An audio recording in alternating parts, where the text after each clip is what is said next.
જૂનાગઢ જિલ્લાના માંગરોળ અને માળિયાહાટીના વિસ્તારના ધારાસભ્ય ભગવાનજીભાઈ કરગઠિયા દ્વારા એક અનોખો અને ચર્ચાસ્પદ નિર્ણય લેવામાં આવ્યો છે। વર્ષોથી ઉપયોગમાં લેવાતી પોતાની ડીઝલ ફોર્ચ્યુનર કારને સાઈડમાં મૂકી હવે તેઓ સીએનજી કારનો ઉપયોગ કરતા નજરે પડ્યા છે। ઈંધણ બચત અને પર્યાવરણ સંરક્ષણને ધ્યાનમાં રાખીને લેવાયેલા આ નિર્ણય લોકોમાં ખાસ ચર્ચાનો વિષય બન્યો છે।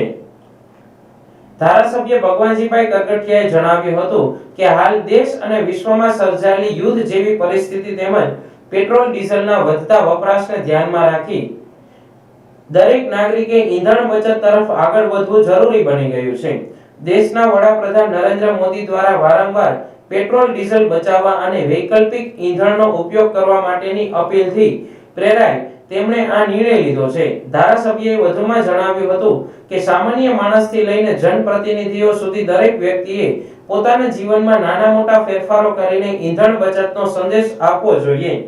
સીએનજી વાહનોનો ઉપયોગ વધારવાથી માત્ર ખર્ચમાં રાહત મળે એવું નહીં પરંતુ પ્રદૂષણ ઘટાડવામાં પણ મદદ મળશે।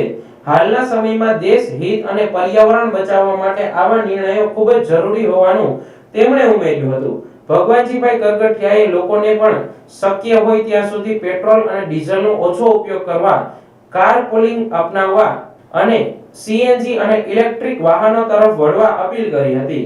તેમના આ નિર્ણયને લઈને સ્થાનિક લોકોમાં પણ વિવિધ પ્રતિક્રિયાઓ જોવા મળી રહી છે અને ઘણા લોકો તેને સકારાત્મક પહેલ ગણાવી રહ્યા છે।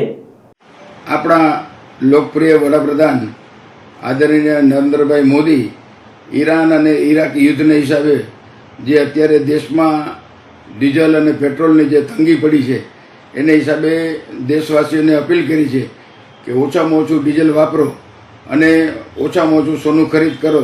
જેને અપીલને માન્ય રાખીને મેં મારી 6 દિવસથી મારી ફોર્ચ્યુનર ગાડી માધવપુર મુકામે મારે ઘરે રાખી દીધી છે અને છેલ્લા 6 દિવસથી હું સીએનજી વાળી ગાડી વાપરું છું, જેને હિસાબે ડીઝલની બચત થાય છે અને આ લોકો આવી અપીલ મેં માન્ય રાખી છે અને દરેક લોકો આ અપીલનો અનુસંધે તો દેશમાં ડીઝલની તંગી ઓછી રહી અને લોકોને અને દેશને ખૂબ જ મોટો ફાયદો થાય એમ છે।